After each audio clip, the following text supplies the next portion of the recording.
Hello students, welcome to aptitude वाला maths. तो आज हम लोग फैक्टर्स के ही, जैसे मैंने पिछले वीडियो में बताया था, कुछ बहुत ही इंटरेस्टिंग क्वेश्चंस करने वाले हैं। ऐसे क्वेश्चंस जो बहुत यूनिक टाइप के भी आपको दिखेंगे कुछ क्वेश्चंस इनमें से, और ऐसे क्वेश्चंस जो कि आप कैट के जैसे एग्जाम्स में आप एक्सपेक्ट कर सकते हैं। अगर आप जीमैट की तैयारी कर रहे हैं तो उसमें एक्सपेक्ट कर सकते हैं, अगर आप एक्सएटी की तैयारी कर रहे हैं तो उसमें एक्सपेक्ट कर सकते हैं, और अगर आप एसएससी सीजीएल की तैयारी कर रहे हैं तो मेंस में भी ऐसे क्वेश्चंस कभी कभी पूछे जा सकते हैं। तो चाहे आप कैट के लिए प्रिपेयर कर रहे हो, चाहे एसएससी के लिए प्रिपेयर कर रहे हो, या फिर किसी दूसरे एमबीए एंट्रेंस एग्जाम के लिए प्रिपेयर कर रहे हो, जीमैट के लिए प्रिपेयर कर रहे होंगे, किसी भी तरह के एप्टीट्यूड एग्जाम के प्रिपरेशन करने वाले सभी स्टूडेंट्स के लिए ये वीडियो बहुत ही हेल्पफुल होने वाला है। इसमें बहुत ही इंटरेस्टिंग क्वेश्चंस हैं। ये क्वेश्चंस उन्हीं कॉन्सेप्ट पे बेस्ड हैं जो कॉन्सेप्ट हम लोगों ने पिछले वीडियो में देखा है।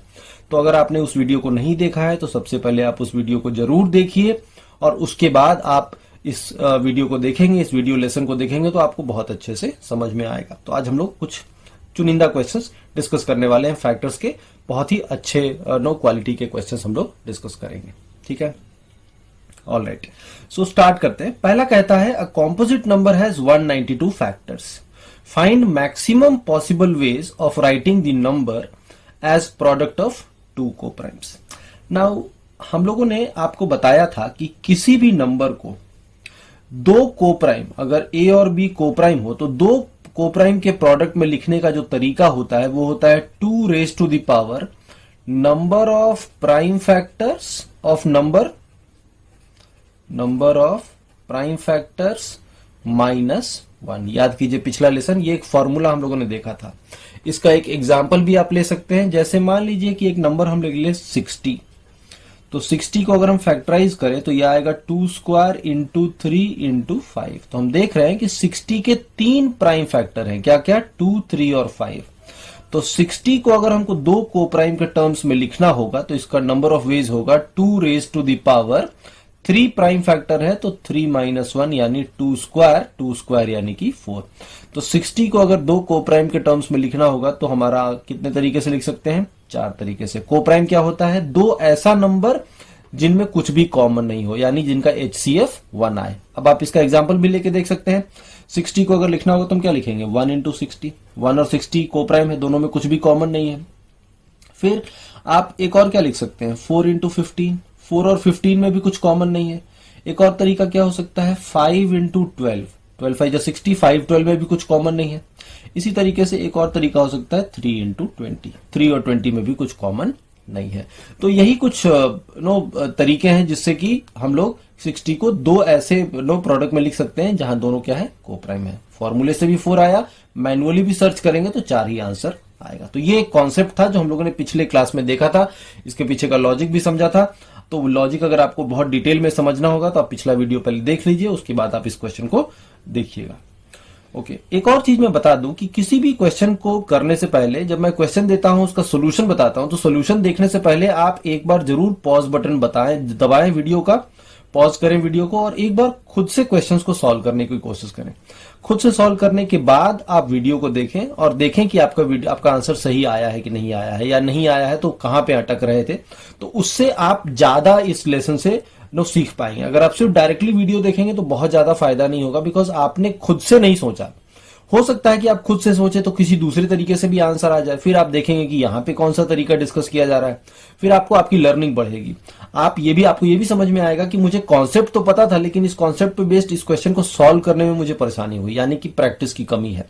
तो ये सब सिग्नल्स आपको बताएगा अगर आप पहले खुद से क्वेश्चंस को सॉल्व करेंगे। तो किसी भी क्वेश्चन को पहले खुद से सॉल्व कीजिए वीडियो में पॉज बटन दबा के, उसके बाद आप सोल्यूशन देखिए तो ज्यादा फायदेमंद होगा आपके लिए। तो ये कॉन्सेप्ट है, समझ में आ गया। अब कहता है कि एक कॉम्पोजिट नंबर के 192 फैक्टर्स हैं। तो मान लिया कि एक कॉम्पोजिट नंबर है, कुछ भी होगा, मुझे नहीं पता उसको भी अगर जैसे हम 60 को फैक्टराइज किए 2, 3, 5 के टर्म्स में, तो किसी भी कॉम्पोजिट नंबर को हम फैक्टराइज कर सकते हैं। P1 to the power A into P2 to the power B into P3 to the power C and so on. इस तरीके से ऐसा नंबर होगा। तो जब ऐसा नंबर होता है तो फैक्टर्स कितने हैं इसके, 192। तो फैक्टर कैसे आता है, जो पावर है उसमें एक एक ऐड करके मल्टीप्लाई करने से। तो ये सब का प्रोडक्ट कितना आ जाएगा, 192। नाउ हमको पता है कि किसी भी कॉम्पोजिट नंबर को, ये जो कॉम्पोजिट नंबर है इसको दो को प्राइम के फॉर्म में के प्रोडक्ट में लिखना होगा, तो जो फॉर्मूला होगा वो क्या होगा, 2 raise to the power number of prime factor -1। तो ये जो तरीके हैं, कितने तरीके से ऐसा लिख सकते हैं, ये मैक्सिमम तभी होगा जब नंबर ऑफ प्राइम फैक्टर भी क्या होगा, मैक्सिमम होगा। देखिए 2 तो कांस्टेंट है, ये भी कांस्टेंट है 1, तो यहाँ पे एक ही चीज वेरिएबल है, क्या है वो, नंबर ऑफ प्राइम फैक्टर। बहुत सीधा सा सवाल है, नंबर ऑफ प्राइम फैक्टर ज्यादा होगा तो उसको दो को प्राइम के प्रोडक्ट में लिखने का तरीका भी ज्यादा होगा, एक ही तो वेरिएबल है नंबर ऑफ प्राइम फैक्टर। तो यहां पे भी हमें ये देखना है कि अगर किसी नंबर के 192 फैक्टर्स हैं तो उसमें मैक्सिमम कितना प्राइम फैक्टर्स हो सकता है, यानी कि प्राइम फैक्टर कौन कौन है, P1 P2 P3। अगर 3 प्राइम फैक्टर होगा तो 3 नंबर के प्रोडक्ट से आ जाएगा 192। 2 प्राइम फैक्टर होता तो 2 ही नंबर के प्रोडक्ट से आता 192। 1 प्राइम फैक्टर होता तो A+1 ही हो जाता, कितना, 192।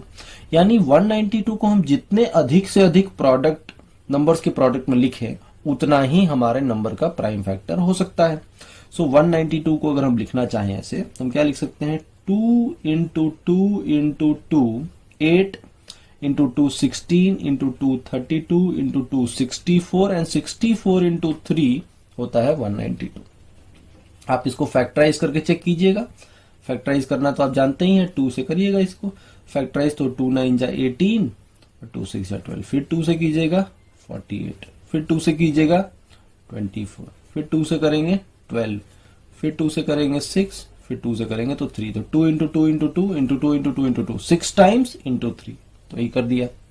यानी हम देख रहे हैं कि 192 को मैक्सिमम हम कितने नंबर्स के प्रोडक्ट में लिख सकते हैं, 7 नंबर्स। 7 से 8 नहीं बना सकते हैं, क्यों, क्योंकि 2 और 3 अब फर्दर स्प्लिट नहीं होगा, 2 3 तो प्राइम नंबर है। इसका मतलब है कि 192 को मैक्सिमम 7 नंबर के प्रोडक्ट में लिख सकते हैं। इसका मतलब ये भी हुआ कि किसी कॉम्पोजिट नंबर के अगर 192 फैक्टर्स हैं तो उसमें मैक्सिमम प्राइम फैक्टर कितना होगा, 7 होगा। और नंबर कैसा होगा, नंबर होगा P1 टू द पावर, देखिए A+1 2 है तो A कितना होगा 1, फिर P2 का पावर 1 इंटू P3 का power 1 into P4 into P5 into P6, P6 तक तो ठीक है। नाउ P7 का पावर है यहाँ पे जो भी होगा, दैट +1 इज 3, तो पावर कितना होगा 2 होगा, तभी तो 2 + 1 3, 1 1 है सब जगह, तो 1 + 1 2 2 2 2 आ रहा है। यानी हमारा कॉम्पोजिट नंबर 6 नहीं, 6 का पावर भी 1 होगा। देखिए 7 नंबर है ना, 7 नंबर है तो P6 इंटू P7, 7वां जो है नंबर उसमें 3 आया है, तो 7वां पावर में 1 ऐड करने से 3 आएगा, तो 7वें का पावर कितना होगा 2 होगा, ये 1 ही है। तो 7 प्राइम फैक्टर्स हो सकते हैं, तो हम कह सकते हैं कि ये मैक्सिमम वैल्यू कितना होगा, 7 होगा। तो हमारा जो आंसर होगा वो होगा 2 का पावर 7 - 1 यानी 2 का पावर 6 यानी 64 बेस। यानी अगर किसी कॉम्पोजिट नंबर के 192 फैक्टर्स हैं तो उसमें मैक्सिमम 7 प्राइम फैक्टर्स होगा, तो उसको दो कोप्राइम के प्रोडक्ट में लिखने का मैक्सिमम तरीका कितना होगा, 2 पावर 7 - 1 दैट इज 64। ठीक है, तो ये पिछला वीडियो में हम लोगों ने ये कॉन्सेप्ट देखा था, उसी कॉन्सेप्ट पे बेस्ड ये क्वेश्चन था। आगे बढ़ते हैं, एक और देखते हैं। कह रहा है sum of all the factors of a composite number is 93, find the number. ये भी हम लोगों ने पिछले वीडियो में ये कॉन्सेप्ट देखा था कि किसी भी कॉम्पोजिट नंबर के सारे फैक्टर का सम कैसे निकालते हैं। एक बार फिर से बताता हूं मैं आपको, उतना डिटेल में तो नहीं बताऊंगा, अगर उतना डिटेल में देखना है तो वीडियो देख लीजिए, बस मैं एक ब्रीफ आपको एक आइडिया दे देता हूं। अगर आप पहली बार इस वीडियो को देख रहे हैं तो हम क्या लॉजिक लगाने वाले हैं, क्या मेथड लगाने वाले हैं वो देख लीजिए। तो हम क्या करते हैं, 2 स्क्वायर के सारे फैक्टर क्या क्या होंगे, 1 2 3 4 6 एंड 12, यही है 2 के सारे फैक्टर्स। तो अगर आप इनका सम निकालेंगे तो देखिए कितना आ रहा है, 3 3 6 4 10 6 16 और 12 28। इसी को निकालने का तरीका मैंने बताया था और उसका लॉजिक भी समझाया था। इसको फैक्टराइज कीजिए, 2 स्क्वायर इंटू 3। अब 2 स्क्वायर के सारे फैक्टर्स का सम लिखिए, तो 2 स्क्वायर का फैक्टर क्या क्या है, 1 2 और 2 स्क्वायर, और 3 के सारे फैक्टर क्या है, 1 और 3, और दोनों को मल्टीप्लाई कर दीजिए, तो ये आ जाएगा 7, ये आ जाएगा 4, 7 इंटू 4 28। तो ऐसे भी 28 आ रहा है, ऐसे भी 28 आ रहा है। तो मैनुअली सारे फैक्टर को लिख के उसको ऐड करने की जरूरत नहीं है, इसको फैक्टराइज कर देना है। 2 स्क्वायर के सारे फैक्टर का सम 7, 3 के सारे फैक्टर्स का सम 4, दोनों को मल्टीप्लाई कर दीजिए तो आपका सारे फैक्टर का सम आ जाएगा। तो इसी तरीके से हम लोग किसी भी कॉम्पोजिट नंबर के सारे फैक्टर का सम निकालते हैं। नाउ यहाँ पे वो सम दे रखा है, यहाँ पे क्वेश्चन उल्टा पूछा है, रिवर्स है। नंबर दे के सम पूछा होता तो काम आसान था, फॉर्मूला था। अभी कहता है कि सम दे दिया और पूछा नंबर बताइए, यानी कि 28 दिया हुआ है और आपको आंसर निकालना है 12। ऐसा टाइप का क्वेश्चन है। सम दे रखा है 93 और पूछा है कि नंबर क्या है। तो हम लोगों ने इसको फॉर्मूले में भी डाला था, याद होगा आपको। हम लोगों ने क्या कहा था कि कोई भी कॉम्पोजिट नंबर n को अगर हम लिखें इस तरीके से कि p1 to the power a into p2 to the power b into p3 to the power c and so on, तो सम ऑफ फैक्टर्स, याद कीजिए फॉर्मूला क्या था, अभी देखा था, इसके सारे फैक्टर्स का सम, तो 1 plus p1 square up to p1 to the power a into इसके सारे फैक्टर का सम, तो 1 plus p2 square up to p2 to the power b into फिर तीसरा ऐसे ही करके सारे ले लेंगे, 1 plus p3 square up to p3 to the power c and so on. और यही दे रखा है कितना, 93। सम ऑफ फैक्टर का वैल्यू दे रखा है 93, यानी कि 93 अगर एक प्राइम फैक्टर होगा तो इन्हीं का सम आ जाएगा कितना, 93। अगर दो प्राइम फैक्टर है तो इन दोनों का प्रोडक्ट कितना आना चाहिए, 93। अगर तीन प्राइम फैक्टर होगा तो इन तीनों का प्रोडक्ट कितना आएगा, 93। अगर चार होगा तो चार नंबर का प्रोडक्ट आएगा। तो पहले हम लोग केस बनाते हैं। पहला मानते हैं कि एक ही प्राइम फैक्टर है, तो अगर एक ही प्राइम फैक्टर होगा, केस वन क्या बनाएंगे कि n हैज 1 प्राइम फैक्टर। तो अगर एक प्राइम फैक्टर होगा तो हमारा नंबर क्या होगा, हमारा नंबर होगा p1 to the power a और फैक्टर का सम क्या हो जाएगा, 1 plus p1 square up to p1 to the power a, और इसी की वैल्यू कितनी होनी चाहिए, 93। तो हमको देखना होगा कि कोई प्राइम नंबर का कोई पावर लें तो क्या इसका सम 93 होगा या नहीं होगा, पहला केस। इसी तरह से हम एक और केस बना सकते हैं कि दो प्राइम फैक्टर हो जाए, number has 2 prime factors p1 and p2। तो उस केस में क्या होगा, 1 plus p1 and so on into 1 plus p2 square and so on. इन सब का प्रोडक्ट कितना हो जाना चाहिए, 93। और 3 भी हो सकता है, 4 भी हो सकता है, लेकिन आप ध्यान दीजिए इसको अगर आप फैक्टराइज करेंगे तो ये आएगा 3 इंटू 31। अब ये फर्दर 3 नंबर में तो ब्रेक नहीं होगा क्योंकि 3 भी प्राइम है और 31 भी प्राइम है, यानी 93 को 2 नंबर के प्रोडक्ट में तो लिखा जा सकता है लेकिन 3 नंबर के प्रोडक्ट में नहीं लिखा जा सकता है, यानी कि मैक्सिमम 2 ही प्राइम फैक्टर होगा या 1 प्राइम फैक्टर होगा। 3 प्राइम फैक्टर जिस नंबर का होगा उसका total number of factor, sum of all the factor कभी भी 93 नहीं हो सकता, बिकॉज 3 नंबर में हम लोग 93 को लिख ही नहीं सकते हैं, यानी मैक्सिमम 2 प्राइम फैक्टर होगा या 1 प्राइम फैक्टर होगा। अब दोनों केस में आप चेक कीजिए, तो आप ऐसा देखिए 2 के लेके देखिए, तो अगर हम 2 लें तो 2 का पावर कहीं ऐड करते करते 93 होगा कि नहीं, तो 1 प्लस 2 स्क्वायर है ना, ऐसे करते करते देखिए कि 93 होगा कि नहीं।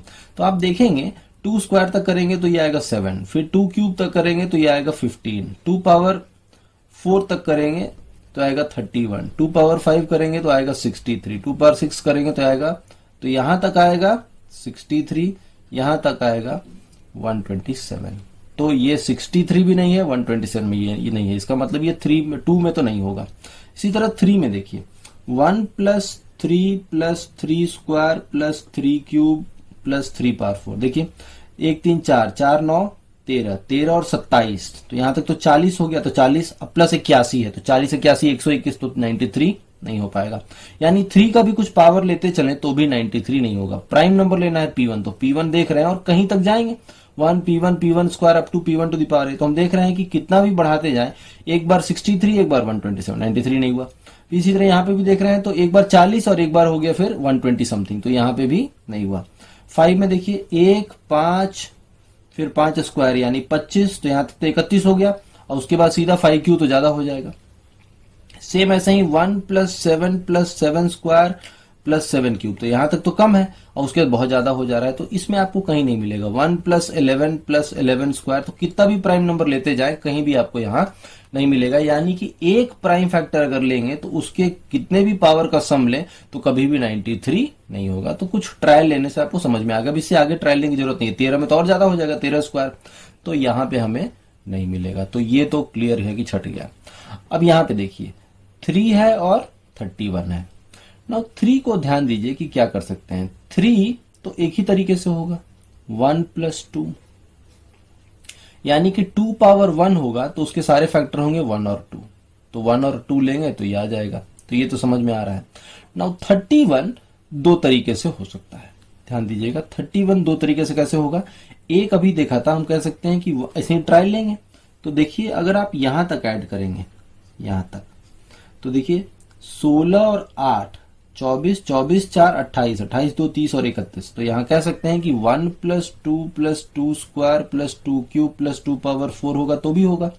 और एक बार हो सकता है यहां पे देखिए 1 प्लस 5 6 प्लस 25, तो 1 प्लस 5 स्क्वायर भी हो सकता है 31।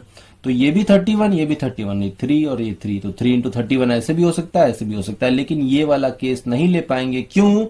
क्योंकि 2 स्क्वायर 2 क्यूब 2 4, यहां भी प्राइम नंबर आपने 2 लिया, यहां भी प्राइम नंबर आपने 2 लिया, तो दोनों प्राइम नंबर क्या हो गया, सेम हो गया। तो जब दोनों प्राइम नंबर सेम तो होना नहीं चाहिए, दोनों प्राइम नंबर क्या होना चाहिए, अलग अलग होना चाहिए।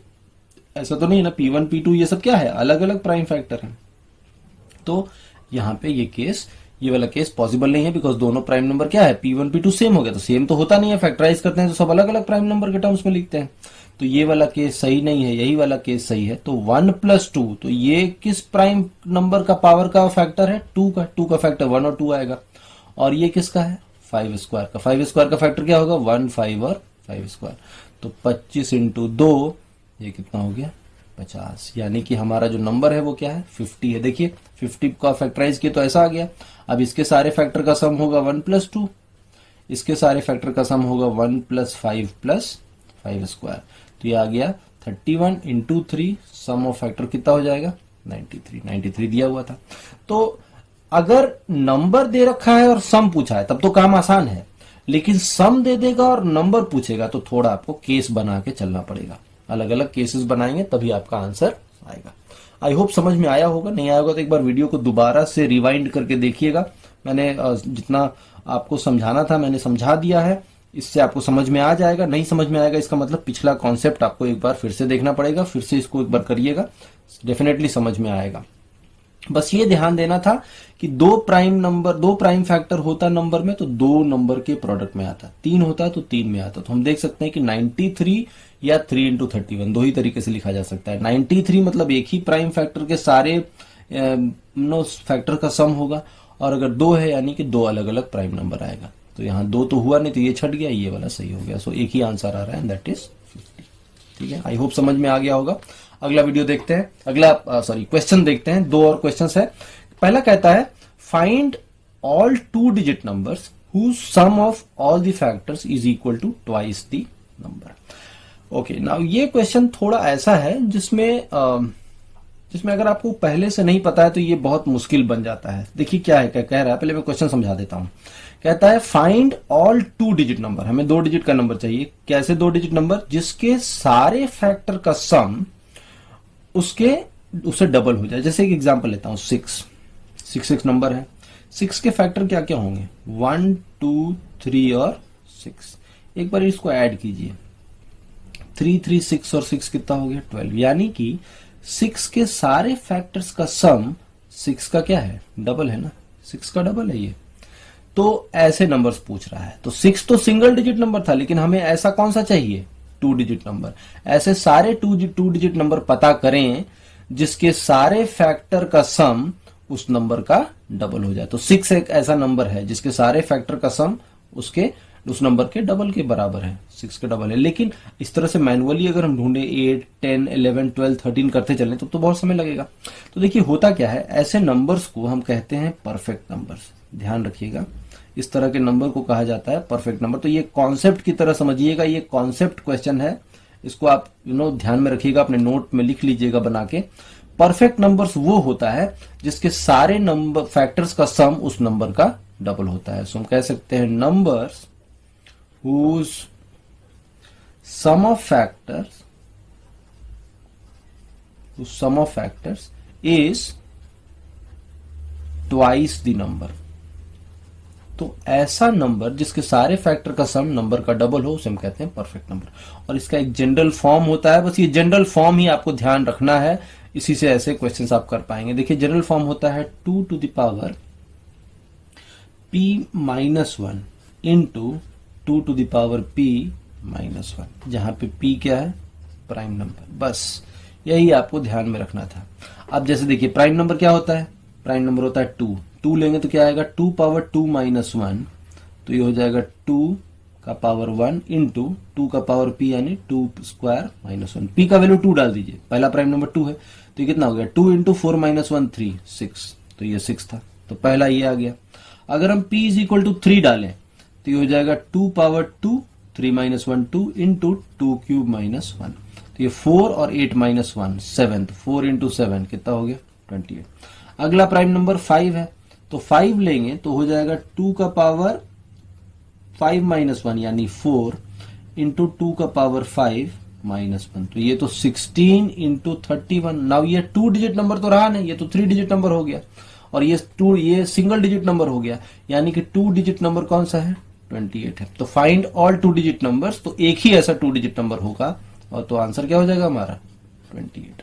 So the answer is 28। तो ऐसे नंबर को हम कहते हैं परफेक्ट नंबर, और परफेक्ट नंबर का एक जनरल फॉर्म होता है 2 का power p minus 1 into 2 power p minus 1, जहां p प्राइम नंबर है, p का वैल्यू 2 3 5 सारे प्राइम नंबर्स डालते जाइए, सारे परफेक्ट नंबर आपको मिलते चले जाएंगे। तो ये एक अगर आपको परफेक्ट नंबर का जनरल फॉर्म नहीं पता होगा तो ऐसे नंबर को ढूंढना बहुत मुश्किल हो जाएगा। तो जब ऐसा क्वेश्चन पूछा जा रहा है तो बेसिकली एग्जामिनर आपसे ये पूछ रहा है, ये टेस्ट करने की कोशिश कर रहा है कि आपको परफेक्ट नंबर के बारे में पता है या नहीं है, बस यही बात है। इसमें बहुत ज्यादा लॉजिक लगाने के पीछे मत जाइएगा, इसका लॉजिक ढूंढते ढूंढते बहुत टाइम लग जाएगा। तो हमें इसको ध्यान रखना है कि परफेक्ट नंबर हमेशा इसी फॉर्म में होता है, ठीक है। तो मैथ्स में भी कुछ कुछ चीजें आपको ध्यान में रखनी पड़ती, जैसे टेबल है, टेबल आपको याद, आपको कहेंगे हाँ टेबल तो हम लिख ही सकते हैं, बट टेबल अगर याद रहेगा तो आपके लिए फायदेमंद है। तो कुछ कुछ चीजें मैथ्स में भी ऐसी हैं जरूर जो कि आपको ध्यान में रखनी पड़ती हैं। तो परफेक्ट नंबर का डेफिनेशन और उसका जनरल फॉर्म भी अगर आपको ध्यान में है तो ये क्वेश्चन बहुत सिंपल है। अगर नहीं ध्यान है तो आप कितना भी सिर फोड़ लें, कुछ भी कर लें, लेकिन आपका क्वेश्चन होने वाला नहीं है, ठीक है। आगे बढ़ते हैं। कहता है product of all the factors of a composite number is 331776, find the number. याद कीजिए product of all the factors of composite number क्या था। जैसे यही एग्जांपल लीजिए, 6 का एग्जांपल हमने लिया था, या 12 का एग्जांपल ले लीजिए। 12 का फैक्टर क्या क्या है, 12 किसे किसे जाएगा 1 2 3 4 6 और 12। तो इसके सारे फैक्टर्स का अगर हम प्रोडक्ट लें, सबको मल्टीप्लाई करें, तो देखिए 1 इंटू 12 12 हो जाएगा, 2 इंटू 6 12 हो जाएगा, 3 इंटू 4 भी 12 हो जाएगा। तो ये कितना हो गया 12 टू द पावर 3, यानी 12 के सारे फैक्टर का सम क्या हुआ 12 टू द पावर 3। तो कैसे हम लोग बताए थे पिछले वीडियो में, क्या बताया था, जो नंबर है that number two the power जितने फैक्टर हैं उसके आधे। तो कितने फैक्टर हैं 6 फैक्टर, तो 6 का आधा 3, यानी किसी भी कॉम्पोजिट नंबर के सारे फैक्टर का प्रोडक्ट क्या होता है, that composite number raise to the power number of factors divided by 2, ठीक है। ये हमारा कॉन्सेप्ट था। नाउ यहां पे हमारा सारे फैक्टर का प्रोडक्ट दे रखा है, कितना दे रखा है प्रोडक्ट, दे रखा है 331776। अब ये तो बड़ा नंबर है, तो सबसे पहले तो आपको इसको फैक्टराइज करना पड़ेगा। तो इसको फैक्टराइज करते हैं। देखिए 9 से चला जाएगा, 336177 14 7 21 प्लस 6 27, 27 9 से डिविजिबल है, तो ये नंबर 9 से चला जाएगा। 9 से कितनी बार जाएगा, 9 3 जा 27, 6 1 9 6 जा 54, तो 7 7 9 8 जा 72, 5 7 9 6 जा 54, 3 6 9 4 जा 36। अब देखिए 36 तो 9 से चला जाएगा, और ये 8 6 14 4 18 ये भी चला जाएगा। तो इसको फिर से 9 से ले लेते हैं, 9 से 4 टाइम्स, फिर 0 9 9 जा 81, 5 4 9 6 जा 54, ठीक है। अब ये फिर 2 से 2048, फिर ये 2 से 1024, और 1024 होता है 2 का पावर 10, ये होता है 2 का पावर 10। तो अब हम ये फैक्टराइज कर लिए। देखिए 2 का पावर 10 और फिर यहाँ पे 2 और मिल गया तो 2 का पावर 12 हो गया, इनटू 9 का मतलब 3 स्क्वायर, 9 का मतलब 3 स्क्वायर, तो 3 स्क्वायर यानी 3 का पावर 4। यानी कि उस कॉम्पोजिट नंबर के सारे फैक्टर का प्रोडक्ट क्या है, 2 पावर 12 इंटू 3 पावर 4। अब ध्यान दीजिएगा, इसको मैं अलग अलग तरीके से लिख रहा हूं और इस फॉर्मूले में सेट करने की कोशिश करेंगे कि प्रोडक्ट बेसिकली क्या होता है। प्रोडक्ट होता है composite number two the power number of factors divided by 2, ये होता है। अब देखिए इसको हम लिख सकते हैं 2 का पावर 12 इंटू 3 पावर 4। इसको लिख सकते हैं 2 का पावर 6 इंटू 3 स्क्वायर का पावर 2। और किससे जाएगा, ये दोनों 4 से भी चला जाएगा, तो इसको हम लिख सकते हैं कि 2 का पावर 3 इंटू 3 का पावर 4 लिख सकते हैं ऐसे, और का पावर 1। ऐसे 3 तरीके से हम लिख सकते हैं, बिकॉज ये दोनों नंबर 1 से भी जाएगा, दोनों नंबर 2 से भी जाएगा, दोनों नंबर 4 से भी जाएगा, तो ऐसे लिख सकते हैं। नाउ हमको क्या पता है, प्रोडक्ट क्या होता है, number two the power number of factors bye 2। तो नंबर तो अब यहाँ पे अगर हम उसी फॉर्म में देखें इसको, हमारा फॉर्म क्या है, composite number two the power जितने फैक्टर्स हैं उसका आधा। तो यही फैक्टर, यही नंबर है इसके हिसाब से। और ये 1 इसका 1 पावर है, इसका मतलब इसका फैक्टर कितना होना चाहिए, 2। लेकिन इसका फैक्टर कितना होगा, 13 इंटू 5 65 होगा, तो 1 तो होगा नहीं, तो ये छट गया। समझ में आ रहा है क्या कह रहे हैं। अगर ये नंबर है तो इसके फैक्टर कितने होंगे, 7 इंटू 3 21, तो 21 का आधा तो 10.5 आएगा, जबकि यहाँ पावर कितना है 2 है, तो ये भी छट गया। यहाँ देखिए 3 है तो कितना हो जाएगा 4, 1 है तो कितना हो जाएगा 2, यानी कितना आएगा 8 फैक्टर, तो 8 का आधा कितना होगा 4, यानी ये सही बैठ रहा है, यानी यही हमारा आंसर है। यानी कि n number two the power 4 है, तो नंबर क्या है 2 पावर 3 इंटू 3, यानी कि 8 इंटू 3 कितना है 24। तो इसका मतलब है कि हमारा नंबर क्या था 24 था। बहुत ही प्यारा सवाल था, बस इसको आपको, ये इंडिसेस का सवाल था अगर आप देखें एक तरीके से, बस इस इंडिसेस को आपको अरेंज करना था अलग अलग फॉर्म में और देखना था कि कहाँ फॉर्मूले में सेट हो जाएगा। तो यहाँ फॉर्मूले में सेट हो जाएगा, ये नंबर है तो इसके 8 फैक्टर, 8 का आधा 4 आ रहा है, तो सेट हो जा रहा है फॉर्मूले में, मतलब कि यही नंबर है, 8 इंटू 3 24 हमारा नंबर है। तो बहुत हल्के फुल्के सवाल हैं ये, लेकिन अगर आपको कॉन्सेप्ट पता है तो आप आसानी से कर लेंगे, कॉन्सेप्ट नहीं पता है तो फिर ये सब क्वेश्चन में टाइम लगेगा, सोचने में भी दिक्कत होगी कि कैसे किया जाए। आई होप समझ में आ रहा होगा। और क्वेश्चन देखते हैं। कहता है a number n square has 15 factors less than n। ठीक है, find number of ways of writing n cube as product of 2 numbers and also find sum of all factors of n cube. पहले question समझते हैं। कहता है कि एक number है n स्क्वायर, कहता है इसके 15 फैक्टर्स ऐसे हैं जो कि n से छोटे हैं। तो अगर आप n स्क्वायर के फैक्टर्स लिखेंगे तो इसका एक फैक्टर तो n होगा ही होगा ना, n स्क्वायर n से तो डिविजिबल होगा ही होगा, n square n into n है तो n इंटू n को तो n डिवाइड कर देगा। तो कहता है कि n से छोटे इसके और भी फैक्टर्स हैं। कितने फैक्टर्स हैं, 15 फैक्टर्स हैं, ये कह रहा है।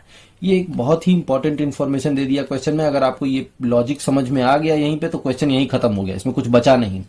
लॉजिक क्या था, पिछले वीडियो को याद कीजिए। अगर आप कोई नंबर ले, से 6 का स्क्वायर लेते हैं, n का स्क्वायर है तो 6 का स्क्वायर 36, 36 किससे किससे जाएगा, 1 2 3 4 6 9 12 18 और 36 से। नाउ अगर ये n स्क्वायर है तो n क्या है 6 है, तो 6 से छोटे कितने फैक्टर्स हैं 4, तो 6 से बड़े भी कितने फैक्टर्स हैं 4 है। तो ये पैटर्न आपको हमेशा मिलेगा। मैंने बताया था कि किसी भी नंबर n स्क्वायर का अगर n से छोटा x फैक्टर्स होगा तो n से बड़ा भी x फैक्टर होगा, टोटल फैक्टर हो जाएगा x plus x 2x plus 1, because एक ये भी है तो 8 प्लस 1 9 फैक्टर्स होंगे।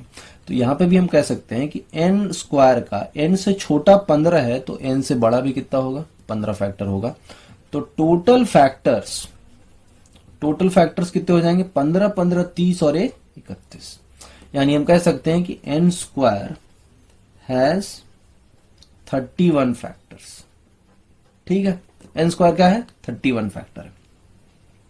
नाउ किसी भी नंबर का फैक्टर कैसे आता था, इसको फैक्टराइज करते हैं और फैक्टराइज करते हैं तो जो पावर आता है पावर में एक एक ऐड करके मल्टीप्लाई कर देते हैं तो क्या आ जाता है फैक्टर आ जाता है। यानी कि अगर n स्क्वायर है p1 to the power a into p2 to the power b and so on, तो हम कह सकते हैं कि ये जो पावर है a plus one, p plus one and so on, इसी का प्रोडक्ट कितना हो जाएगा, 31 के बराबर हो जाएगा। ये होना चाहिए, ठीक है। यही तो फैक्टर होता था, n स्क्वायर के 31 फैक्टर हो गए, वो तो यहां से मालूम चल गया। और n स्क्वायर के फैक्टर निकालेंगे कैसे, तो इसको फैक्टराइज करेंगे और प्राइम फैक्टर का जो पावर है उसमें एक एक ऐड करके मल्टीप्लाई कर देंगे तो टोटल फैक्टर सकते हैं। प्राइम नंबर को दो या दो से ज्यादा नंबर के प्रोडक्ट में तो लिखा ही नहीं जा सकता है। इसका मतलब ये हुआ कि एक ही प्राइम फैक्टर होगा, क्योंकि दो प्राइम फैक्टर होगा तो दो का प्रोडक्ट तो 31 का भी होगा नहीं, 31 तो प्राइम है। इसका मतलब है कि a प्लस वन कितना हो गया, 31, यानी a कितना हो गया, 30। यानी हम कह सकते हैं कि हमारा जो नंबर है n स्क्वायर वो क्या है, p, एक ही प्राइम फैक्टर होगा, सिर्फ एक ही होगा, दूसरा तो होगा नहीं। तो कह सकते हैं कि p1 to the power a कितना आया, 30। तो ये है n स्क्वायर, तो n कितना हो जाएगा, p1 टू द पावर 15, तो n क्यूब कितना हो जाएगा, p1 टू द पावर 45, इसका 3 गुना 45, n क्यूब पूछा था। अब n क्यूब मिल गया, पूछा है कि n क्यूब को दो नंबर के प्रोडक्ट में कितने तरीके से लिखा जा सकता है। तो हम पहले नंबर ऑफ फैक्टर्स निकाल लें। Number of factors of n cube कितना हो जाएगा, जो पावर है उसमें एक ऐड कर देते हैं, तो 45 और एक कितना हो गया, 46। तो हम कह सकते हैं कि n क्यूब के कितने फैक्टर्स होंगे, 46 फैक्टर्स होंगे। So number of ways of writing n cube as product of two numbers क्या हो जाएगा, जितने फैक्टर होते थे उसका आधा। याद कीजिए लेसन, पहला लेसन फैक्टर का।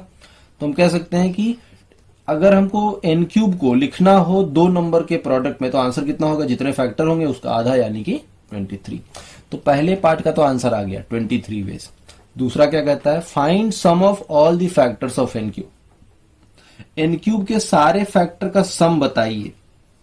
नाउ n क्यूब है p1 टू द पावर 45, लेकिन p1 तो पता है नहीं, तो जब p1 की कुछ भी हो सकता है, 2 होगा तो कुछ और आएगा सम, 3 होगा तो कुछ और आएगा। क्यों, क्योंकि इसके सारे फैक्टर्स का सम ऑफ ऑल फैक्टर्स क्या होता है, सम ऑफ ऑल फैक्टर्स का फॉर्मूला भी देखा था। p1 है तो 1 plus p1 square up to p1 to the power 45, लेकिन p1 तो पता ही नहीं है, p1 क्या है तो दिया नहीं है। तो जब p1 नहीं पता है तो हम इसका आंसर क्या होगा, can not be determined. So second part का आंसर आप नहीं निकाल सकते हैं और फर्स्ट पार्ट का आंसर होगा 23। तो ये बहुत खूबसूरत क्वेश्चन था, लेकिन ये आप तभी कर पाते जब आपको ये पता होता।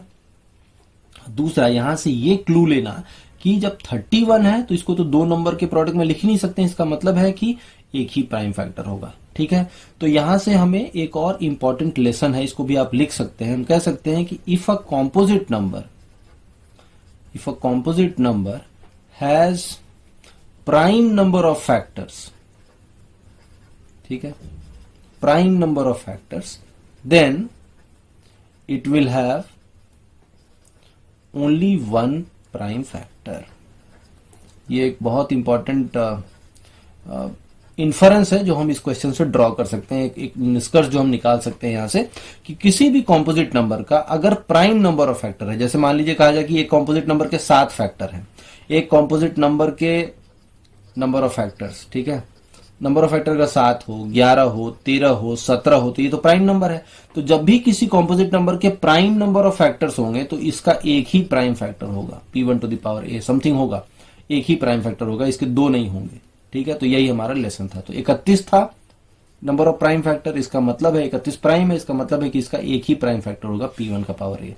तो p1 का पावर a हो गया, तो a प्लस 1 हो जाएगा फैक्टर, a प्लस 1 31 है तो a 30, तो p1 का पावर 30, यही हमारा नंबर था। ये एक इंपॉर्टेंट यहाँ पे हमें लेसन पता चल रहा है, तो इसको आप लिख सकते हैं नोट बना के कहीं पे, ठीक है। आई होप समझ में आया होगा। एक और क्वेश्चन देखते हैं, ये लास्ट क्वेश्चन इस वीडियो में है। ये कहता है कि एक composite number n has 5 factors, ठीक है।